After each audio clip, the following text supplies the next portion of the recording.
Well, back in May, the owner of PranaShanti had a difficult decision to make. Does she close down her business or invest in expanding the business? Well, she decided to expand, and now she owns the only full-time yoga school right here in the city of Ottawa. Our reporter Julie Buin had a chance to catch up with her. My journey with yoga started probably almost 20 years ago. With the recommendation from a coworker that it would probably be a good idea if I took some yoga classes to make me a nicer person. Oh, it was a hard lesson to hear, but in retrospect, it was exactly what I needed to do. I lived the life of a cubicle office worker with multiple screens and spending a lot of time on a keyboard, and just really making myself slowly unhappy by the fact that I wasn't really looking after myself very well, and I wasn't really taking good care of my health. I was slowly making myself an unhappy person. In the early part of the pandemic, you faced a really big choice as a business person. Can you tell us what that was? So, like many businesses, in March we were mandated to close, and as hard as that was, especially being a people-oriented business, I had to think very quickly about what we were going to do to keep our business going. And after I kind of pulled myself off my couch for about 12 hours having a deep think, I realized what we got to do is we've got to go online. We have to get online as quickly as possible. So right away put the classes online, and then put the trainings online as well, put the whole education piece online. So we were faced with this crossroads of what to do. You know, traditionally yoga classes are done in a yoga studio where everybody comes together, we experience a community experience together, and we chant, we do yoga postures, we meditate. But how are we going to do that online now? How do we make that transition? So as the months and weeks ticked by, I started to realize from our customers, from our students, that they want to stay together. They want to stay in a community vibration that is uplifting, and we certainly needed upliftment during the pandemic, particularly in the beginning. So how are we going to do that?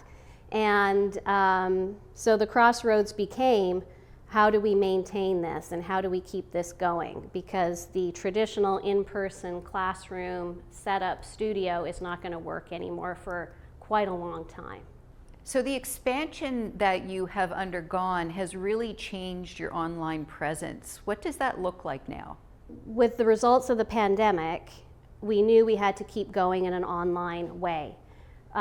We had been doing some online work before, but now we knew we had to really expand. So we have the yoga practice workshop side of things, and then we've got the teacher training education side of things.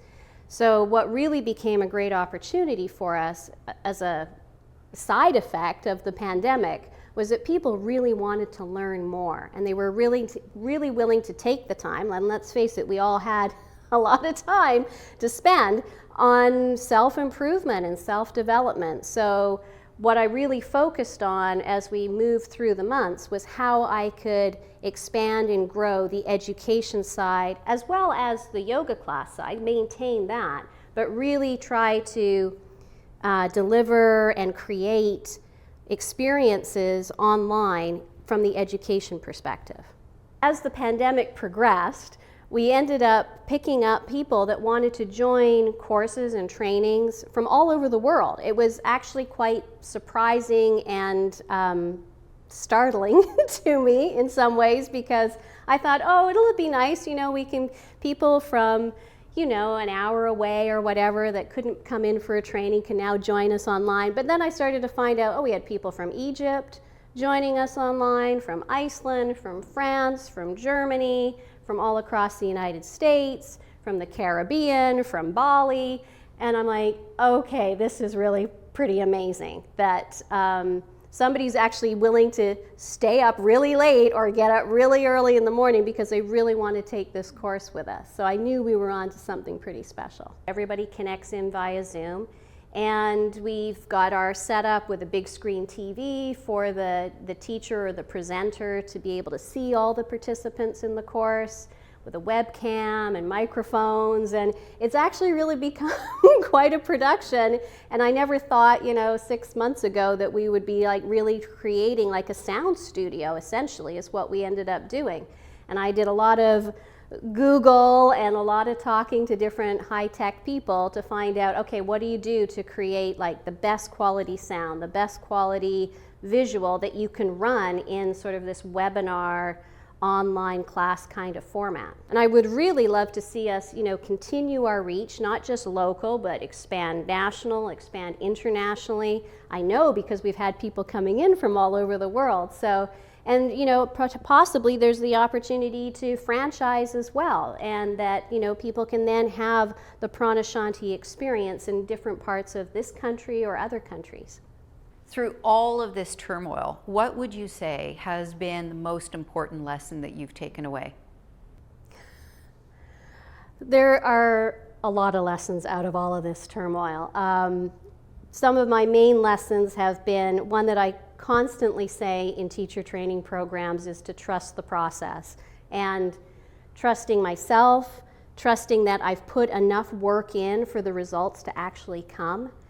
I've also found out that adaptability is completely necessary, but there's also a skill with adaptability. It's a skill set of its own. And complacency, where we were 6-8 months ago, we were complacent. And we've always got to be reinventing, finding, evolving, changing, and trusting the process. I am fully optimistic. I couldn't have dreamed that this was going to be as exciting as it is now 8 months ago. And now it's like, okay, well, we had to do it. It had to happen. So I'm like totally, fully optimistic. This is great.